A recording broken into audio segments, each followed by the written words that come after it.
जालन्यातल्या पारध गावामध्ये जिल्हा परिषद शाळेमध्ये शिकणाऱ्या विद्यार्थ्यांना वर्गात शिकताना अडथळा येतोय।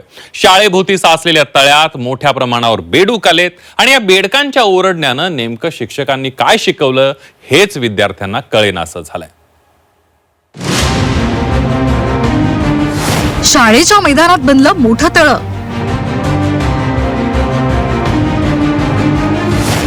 तळ्यात साप आणि बेडूक। बेडकांच्या आवाजानं विद्यार्थी हैराण।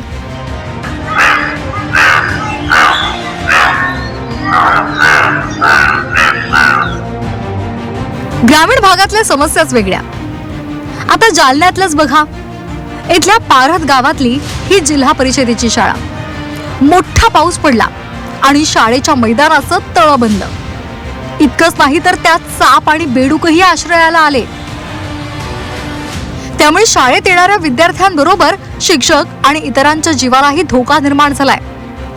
आणखी एक महत्त्वाचा मुद्दा म्हणजे वर्गात तास सुरू झाला की त्या विद्यार्थ्यांना बेडकांचे डराव सोडून काहीच ऐकू येत नाही।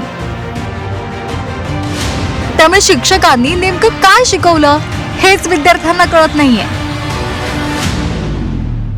काल पाणी पडला म्हणून इथे एवढं गटार झालेलं आहे की त्यामध्ये इतक्या बेडक्या झालेल्या आहेत, त्या ड्राव करत आहेत। आम्हाला अभ्यास करताना खूप त्रास होत आहे। त्यामुळे इथे खूप आम्हाला अभ्यास करायला पण त्रास होतो, म्हणून ते अधिकारी आहेत त्यांना सांगावे की हे पाणी काढून टाका।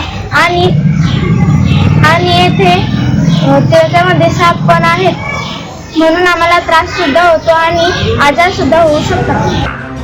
पारधच्या जिल्हा परिषदे शाळेसमोरच्या डबक्यामुळे डेंग्यू आणि मलेरियाचा धोका निर्माण होऊ शकतो अशी भीती व्यक्त केली जाते। पावसाच्या पाण्याचा निचरा व्हावा यासाठी पावलं उचलावीत अशी मागणीही केली जाते। पाऊस पडल्यानंतर शाळेचं पाणी कमी आणि गावातलं पाणी जास्त झालं। गावातल्या ह्या 2-3 ज्या गल्ल्या आहे, बस स्टँड पासून हे पाणी पूर्ण ह्या त्या रोडच्या माध्यमातून सरळ रोडना शाळेमध्ये शिरू लागलं आणि शाळेमध्ये शिरू लागल्यामुळे काय झालं, हे पाणी निघायला जागाच नाही आहे। आणि जागा निघा नसल्यामुळे पाण्यावरती कालही आपण बेंडक्या बघितल्या, मागच्या वेळी तर साप पकडला होता, रात्री तर काही मुलांनी साप बघितला। त्याच्यामुळे काय इथं वातावरण एकदम भीतीचं वातावरण झालेलं आहे। मुलांचं इतकं धोकादायक जीवन जगू राहिले, सापा संतंपा इतकं डाबार तुंबले। तलावाचं स्वरूप या शाळेला आलं। याचे मागची व्हिडिओ पण आपल्यापाशी आहे। मी माननीय नामदार अर्जुनराव खोतकर साहेबांच्या माध्यमातून आता 3-4 दिवस झाले शालेय शिक्षण मंत्री दादाजी भुसे साहेब यांच्या कानावर हा विषय टाकलेला आहे। पण याच्याकडं स्थानिक स्वराज्य संस्था असेल, शाळा व्यवस्थापन समिती असेल, याच्याकडे वारंवार टाळाटाळीचं काम करतात। इथं गोरगरिबांचे विद्यार्थी आहे ना। गेल्या 3 ते 4 वर्षांपासून पावसाळ्यामध्ये या शाळेसमोर असंच पाणी साचतंय। वारंवार तक्रारींचा पाढा वाचूनही दुर्लक्ष केलं जातंय। विद्यार्थ्यांचा जीव धोक्यात आलाय। आता तरी प्रशासन लक्ष देणार का हे पाहणं महत्त्वाचं असेल। नितेश महाजन, झी 24 तास, जालना।